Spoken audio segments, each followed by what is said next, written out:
All right, folks. Thank you so much for joining us because we cut the last podcast and the audio was a bit funny. So, boy, that was annoying. Okay, let's get straight back into it. Oh, take two. Take two. All right. I'm just going to summarize where I had started off. Yes, we are going to get into the documentary, the Dispatches documentary from the weekend in this podcast, but just a couple of other things first. Yes, this is our new Conservative Party leader, Kemi Badenoch, and that is her husband, Hamish. She was voted as leader, and she's had a rather controversial rise in the party. She recently said that maternity leave had gone too out of control because, goodness forbid, mothers should have a break from work when they had their children. Mind you, this is someone who's hugely privileged and married to a relatively wealthy man. She's also made essay jokes in the past. I think there were some previous tweets of hers that were brought up. She also made a really interesting comment about her upbringing. She said that she was raised middle class, but she got a job at McDonald's when she was 16, and that's when she became working class. Now, I guess that was her really weird way of saying that I'm relatable. It's been quite interesting in the last decade or so to see more people of color in leadership roles in more right-leaning parties. And that's not to say that people of color don't have the right to hold certain conservative views, and because to be honest, we do tend to be more conservative in some ways anyway. It's just aligning yourself with political parties and power structures that also implement policies that are very harmful, even to yourself, is really something. And it never really plays out well for these people. And I do get the feeling that Kemi is a bit of she is a glass cliff hire. You see this even in corporate organizations when things aren't really going well. They'll either hire a person of color or a woman. This is an actual thing. If you Google glass cliff hire. So my predictions are that she will be Conservative Party leader for as long as the Labour Party are in power. For the rest of this term, and potentially if they do get re-elected for the next term. When they want to do a serious election push to get the Conservative Tory government back in power, I believe they will basically remove her. Like, it won't be too difficult to get the Murdoch Rothermere press to just destroy her in the media. Or maybe she'll just be smart enough to make the choice to step down. But there is your new Conservative Party leader in the United Kingdom. We'll see how this plays out with Conservative voters. Will they stay? Will they move more to the right? Will they move more to Reform? Reform got 4 million votes in the last election. That is no joke for what is meant to be a small fringe party. So we'll see how this plays out. Next thing, do y'all remember when the palace did this? The diversity czar, is that how you say the name? Oh, sorry, say that word. Who was brought in after Harry and Meghan race route quits. Oh, does she now? Was it just too much? I mean, girl, why did you agree to be hired in the first place? Mind you, we now know that this is a very stingy lot. So I don't think this woman probably even got paid a lot. She probably just wanted something on her CV. But she has now quit. Mind you, since they announced this, I have not heard anything about this. And Harry and Meghan have been consistently bullied, or I would say more Meghan in this case is more relevant, have been consistently bullied since. So you brought in this so-called diversity czar, but you had Jeremy Clarkson writing articles saying that Meghan should have feces thrown at her. You haven't done anything to quieten down the bullying and the noise from the tabloid press. She was by the king's side throughout his visit to Rwanda 2 years ago, but was not in Samoa or Australia. King Charles Diversity Star, who was brought in after the Harry and Meghan race row, has quit. Iva Omagomi, who was the king's most senior black aide, was appointed to a newly created role of community engagement in 2021. And we have literally not heard anything about it since. We have heard nothing about this since. I didn't even know actually what her name was, by the way. I just heard that they'd hired this person. And she was there in Rwanda. I don't even remember seeing her. Like, how far in the background was she? She had worked for the royal household for 13 years before picking up the job at the height of the royal family race row.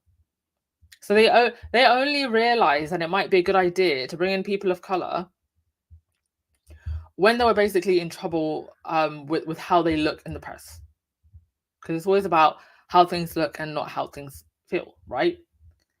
Her job was said to help take forward the Royal Highness's work with minorities in the UK, Commonwealth, and globally.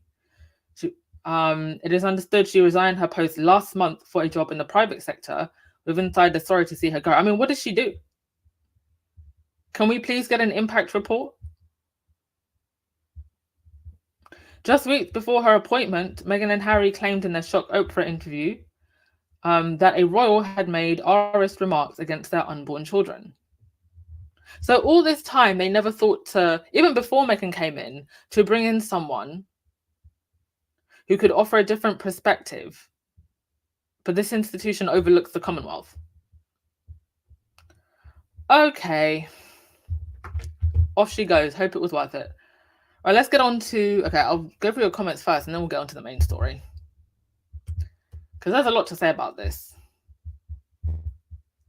Thank you all if you rejoined us. Sorry about that.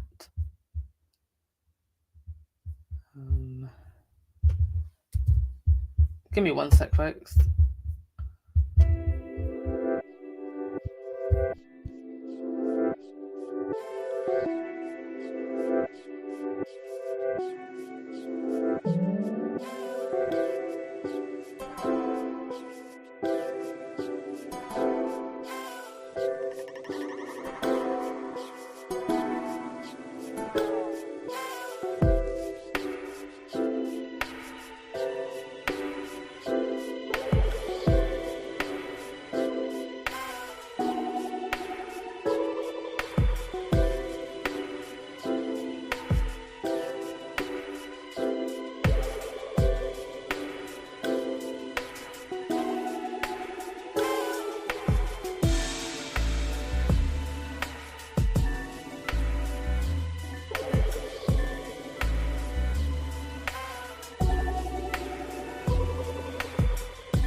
Okay, there was actually an article a very detailed article from the Times that I was trying to find, but I'm just trying to remove the paywall. But while I'm looking for this article, let me just touch on something else. So obviously this Dispatches article, this Dispatches documentary came out on Saturday about William and Charles and their estates and the money that they make. And this was delayed twice. The first time that it was meant to air, they didn't even give it a title. It was like this mystery documentary that's going to air. and it wasn't titled. And then it suddenly got pulled. And this happened twice. Now, what was aired was quite damning, I have to say. I was very surprised. Once the intro had rolled, the very first thing that the voiceover said was, there is no cost of living crisis for the royal family. And then it then went on to say, even the government sometimes have financial matters hidden from them when it comes to the royals. So I was quite surprised at how deep this documentary went. Now you have to wonder, if it was delayed twice, what was taken out? And what was in there was already pretty deep. And I have a few theories as to why this documentary aired now, because this is another question that people are asking. Why now? And Dispatches has a history of actually doing some pretty good exposés on the royals. This isn't their first, actually. They've done a few, to their credit. But this one has really got people talking.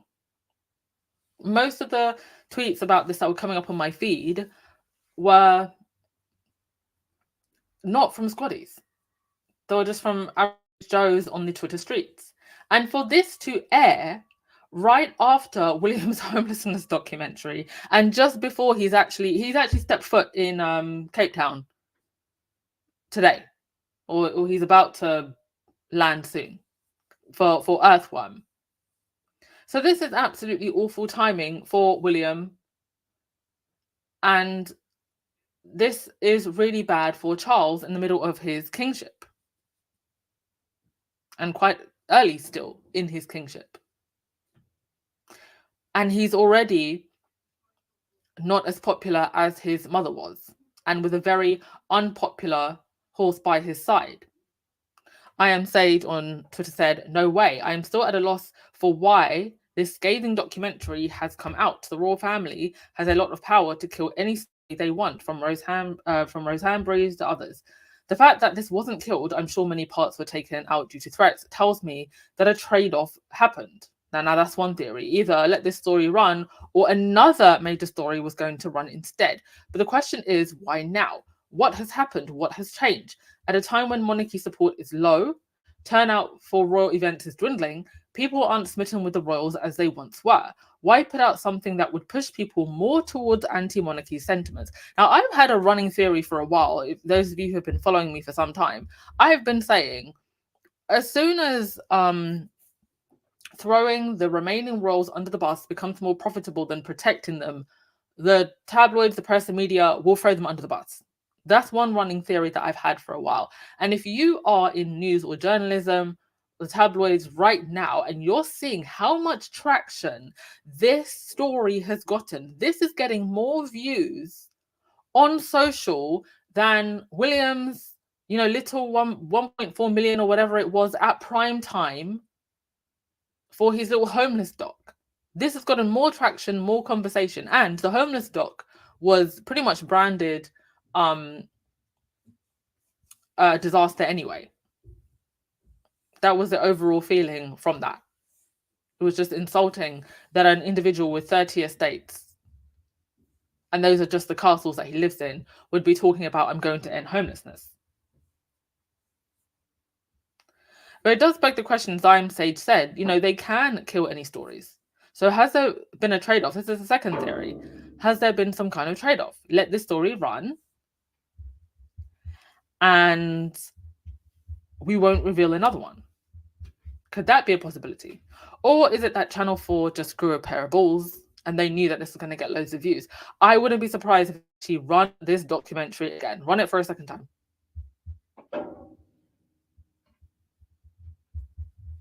Because, wow.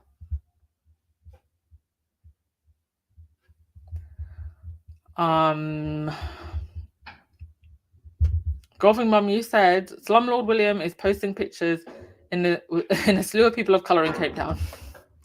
I'm sure he is. I'm sure he is.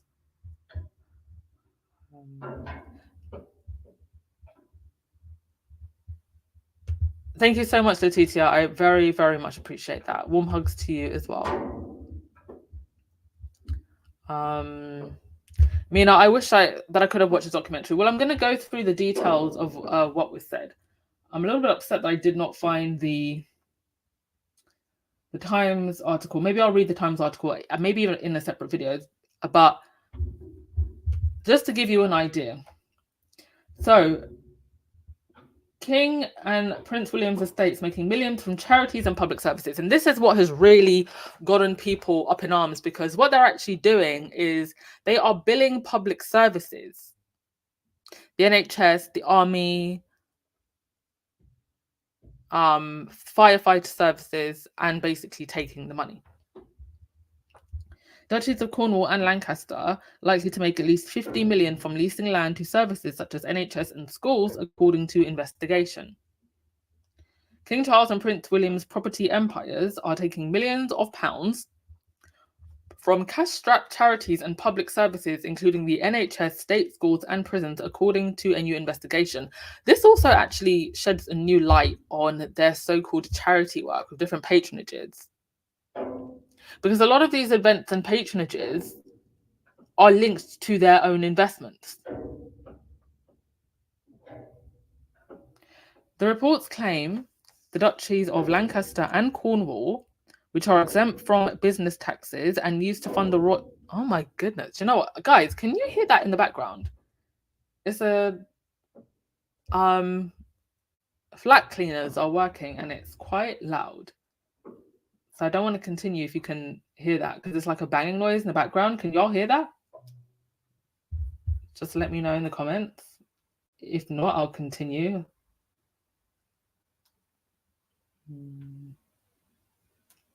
Okay, I think they may have stopped now. Okay, I'll carry on. So the reports claim that the duchies of Lancaster and Cornwall, which are exempt from business taxes and used to fund the royals' lifestyles and philanthropic work, are set to make at least 50 million from leasing land to public services. The two duchies hold a total of more than 5,400 leases. You know what annoys me about all of this is that this was probably all public knowledge all this time, even when the Queen was alive.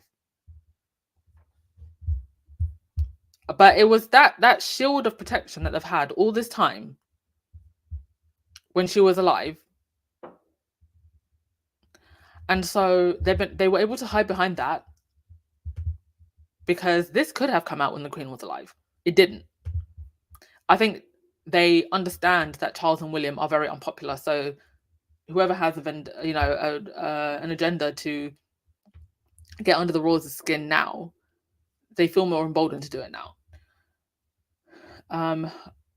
One 15-year deal was the Guy's and St Thomas NHS Hospital Trust in London pay 11.4 million to shore its fleet of electric ambulances in a warehouse owned by the Duchy of Lancaster, the monarch's 750-year-old estate. The king will also make at least 28 million from wind farms, because the Duchy of Lancaster retains a feudal right to charge for cables crossing the foreshore, according to an investigation by Channel 4 Dispatches and the Sunday Times.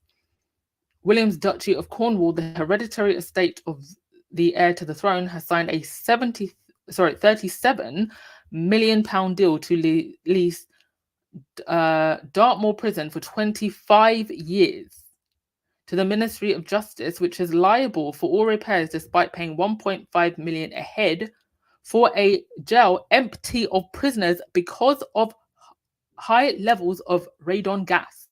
So this prison is empty.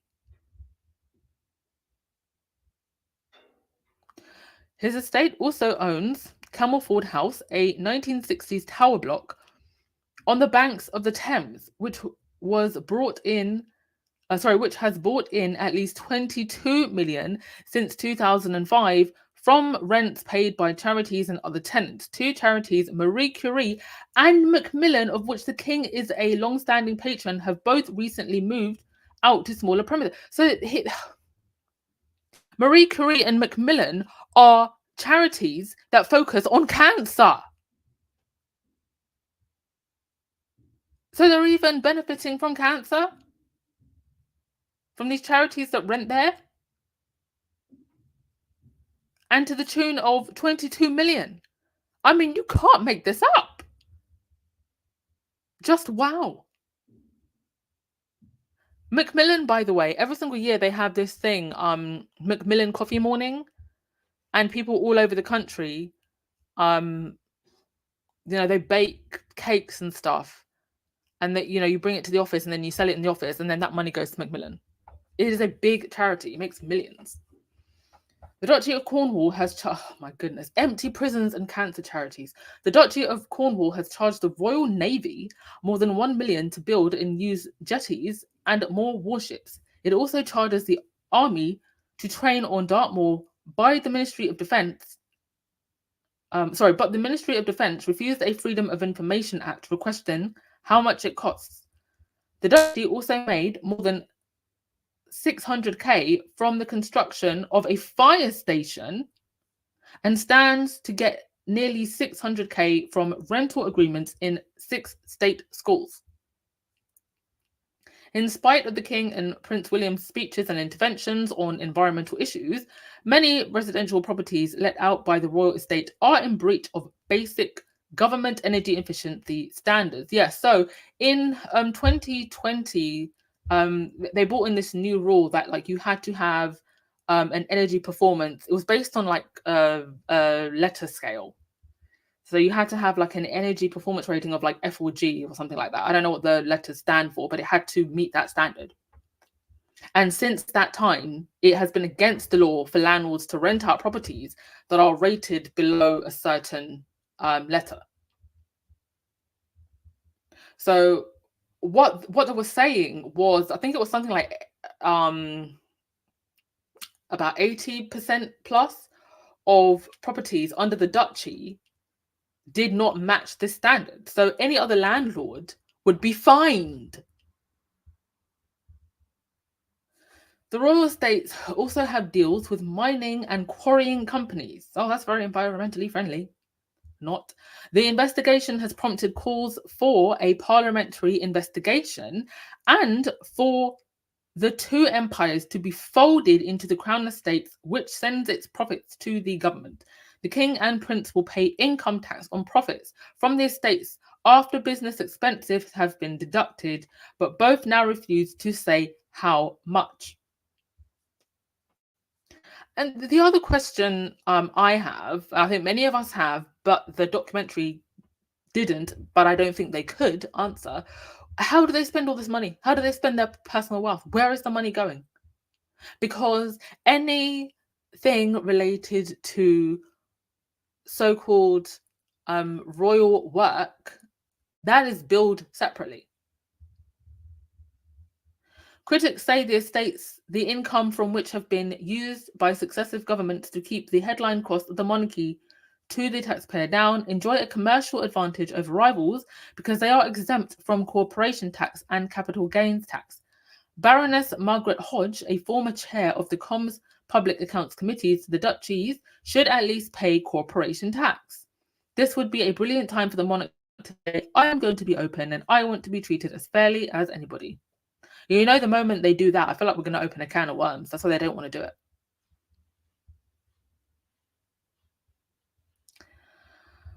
Oh dear, oh dear. Oh, do you know there's actually a correction at the end of the article? The article has been amended. An earlier version referred to Marie Curie as a cancer charity when it is in fact an end-of-life charity. Oh, so we're taking money from cancer and end-of-life charities. Well, we're not taking money for them, but we're profiting from them because they are renting in the buildings on the duchy estates. Yes, light side. Cue the hate publications against Meghan in 3, 2, 1. I think I have. Yeah, here we go. But you know what? This time, I think using Harry and Meghan as a deflection tool is going to get less and less and less powerful. I think it's not going to be too long now before the floodgates just open. Because all this earthworm and big 5 questions for baby brains and showing up in a pretty dress and all of this stuff, it's not getting the traction that the journalists and the tabloids and the media want. This story from this documentary is going viral. So while I don't think that we're going to see some big, French style revolution from the British public, I think the media are about to turn. And I do agree with that other squaddy that said that potentially there could have been another story that was held in exchange for this one. But how much more can some of these stories, and you just know they're juicy, how much more can they be held? You're now going to have the remaining royals, the remainders, between Charles and Camilla and William and Kate, and William clearly has had enough of his marriage, all of them fighting against each other to keep their dirt out of the press. There was also another theory that someone, possibly Camilla or Charles, all together, are trying to wrap things up before William becomes king, because there is a belief, and a rightful one, that William will be a disaster king. So let's just wrap things up now. Just wrap it up. What's the point?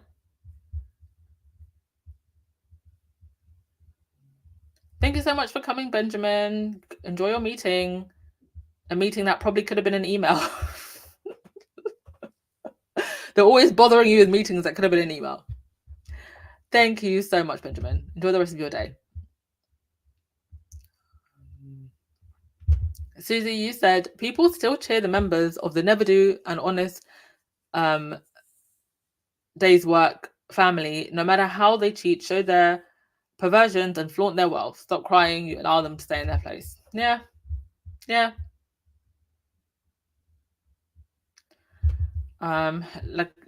Lakiva, you said apartments have no heat and mold is everywhere. It's crazy. And William says he's going to stop homelessness. Lies, exactly. So this is another thing that came out, that the apartments are not well kept.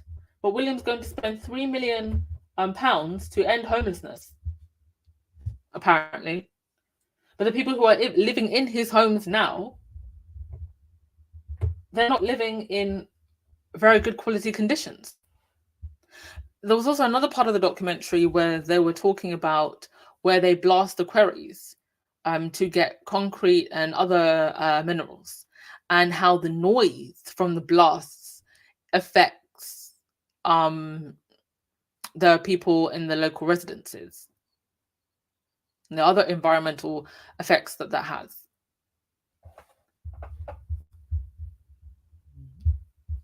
Yes, Golfing Mom. Graham Smith, CEO of Republic, has been trying to expose the slumlords for a while. He said that the duchy land should revert back to the state. Indeed. Winter Loman, investigation by the government on the monarchy. Please, who are they kidding? Same results like they did for Princess Diana's death, no justice. I actually theorize, and this is just literally me being a conspiracy theorist. Don't take me seriously.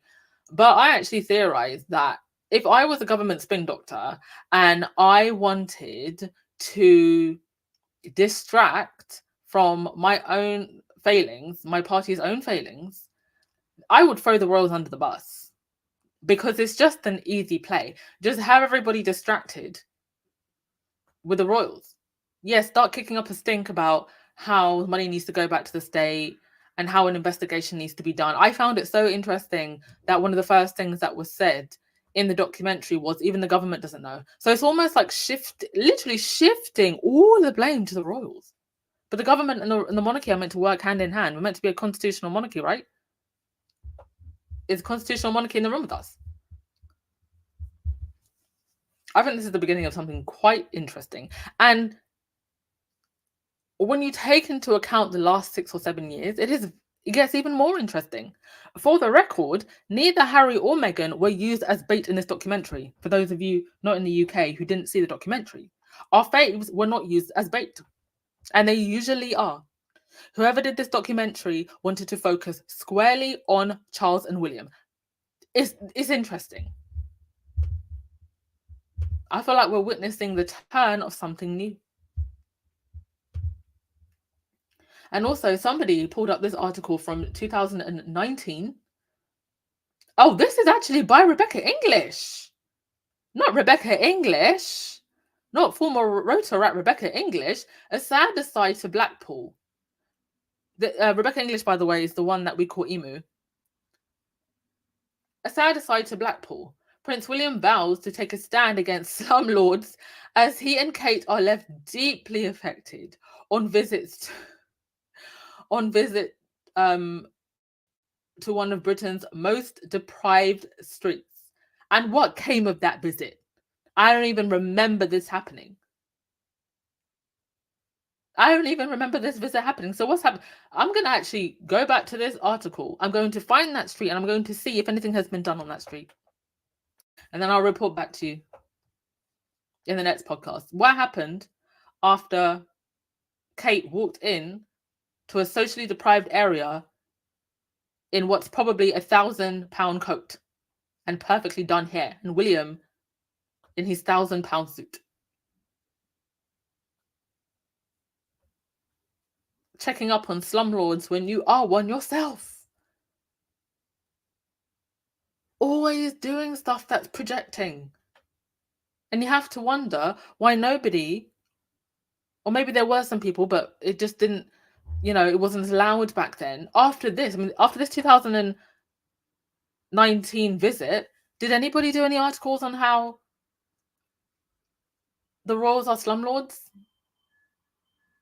Queen was still alive then, I guess. The Guardian has historically tried to be more balanced and factual with the royals' dodgy dealings, but it's often in the past fell on deaf ears. But they have tried, so I give it credit, where credit's due. This is an article from 2 years ago. Queen's secret influence on the laws revealed in Scottish government memo. Royals vetted more than 1,000 laws via Queen's consent. I think I'm actually going to do a whole podcast where I read some of these articles out. Revealed Queen's sweeping immunity from more than 160 laws. Revealed how Prince Charles pressured ministers to change law to benefit his estate. That was only 2 years ago. I remember back in the early days, Michelle from Sussex Squad podcast, and even me when I started podcasting, categorically saying that Harry should abdicate. Cut or tie. That's what Michelle and Tina. That's what Michelle and Tina used to say back in the day. They need to cut all ties. Harry and Meghan need to cut all ties. Because when this ship starts sinking, they will try to use Harry and Meghan as a distraction. They always do. And what good is going to come from being tied? I know that Harry is a monarchist. You're not going to save this situation. I don't think there's anything that can save this situation at this point. I don't think there's anything to be gained from still being tethered to this institution at all. And I agree with what Tina and Michelle used to say, cut all ties. Easier said than done, perhaps, but I think they've shown who they are enough at this point for you to do that. And it's not like they're offering you protection anyway. And you've told your side of the story, it will be in the history books. Anywho, I will go to your comments and then we will start to wrap things up. And I had said it at the very beginning of the podcast when I tried to start it the first time, but we had to restart. Yes, thank you once again to everyone who sent me thoughtful messages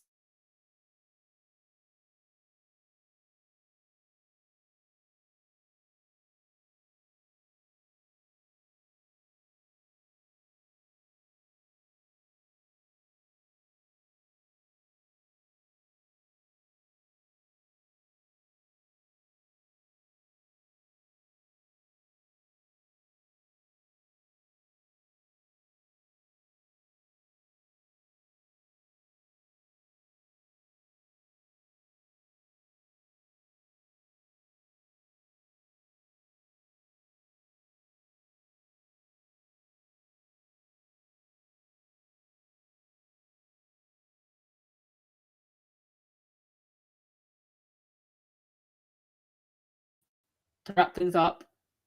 I want to give you your flowers. Can y'all hear me? I just want to make sure y'all can hear me, because my sound just said it was playing up for a second. Just let me know that you can still hear me okay.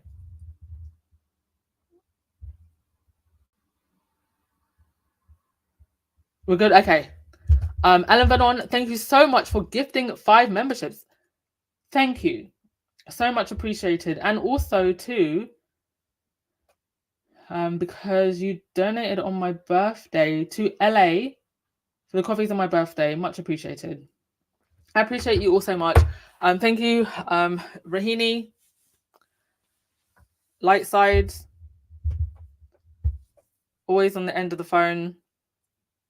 And what can I say? Like, people who are 1,000 miles away from you will touch your heart closer than people on your doorstep. And unfortunately, there are people in my life who I actually thought were friends who have actually been very disappointing. And, you know, their silence has spoken volumes, and I've heard it. So thank you, all of you, for your thoughtfulness. And it's not just about like me or supporting me. When people who have gone through SA, when they see others being supported, it helps them to break the stigma, and it helps them know that they don't have to be silent. And I thank you all also for being vulnerable with your stories. And I will absolutely get through all of your comments. Thank you, thank you, thank you. All right. Evan Vanon, I think I've only ever seen this once. When you gift memberships, can you pick who gets memberships? I don't actually know how that works from my end. But thank you so much, Alan Vanon. You are so much appreciated. And I did see your comment, and I will get back to it on my video. Thank you. Yalibi, you said maybe the new party are mad because they can't do their jobs while the royal family is pocketing money that actually can help them deal with the grave issues they are facing. That could be part of it. Also, I've just had this long running theory that there are some people in government who are just fed up with the royals. We remember back when the new government was being sworn in and the MPs were swearing in, there was a handful of people who, you know, actually did like a mini protest during the swearing in. You had Jeremy Corbyn. He thought that the, you know, cameras and the microphones couldn't hear him. He made a comment about when they were lining up to give the oath to the king about how ridiculous it was, and the microphones caught him saying it. So I mean, he said it under his breath, but how many do you think were saying it in their heads? We all remember the letter of the female MPs. What was it, 72 female MPs that wrote that letter and signed it, you know, to support Meghan when she was really being bullied. And those MPs, they know that the palace has the power to stop the bullying. And then you had Jeremy Clarkson going out to lunch with Camilla, only to write that disgusting piece that he did in The Sun. And then again, a second letter after that, I don't know if you all remember, a second letter was signed by a bunch of MPs. But this time it was male and female MPs from across parties, Labour, Conservative, and Liberal Democrats. And they also know that Jeremy Clarkson went to lunch with Camilla before he published that article. They know that when they put their signature on that letter, the palace is going to see it. So I think there are also just people inside the house, inside the establishment, that are just tired of these people, tired of the royal drama, while they're trying to govern. Because the palace or the monarchy is meant to just be the steady and stable soft power that just sits aside government. But there've been nothing but trouble. They're consistently just bringing trouble, whether it's Andrew, Epstein, Jimmy Savile, stealing money, cash for honors. I mean, my gosh, I'm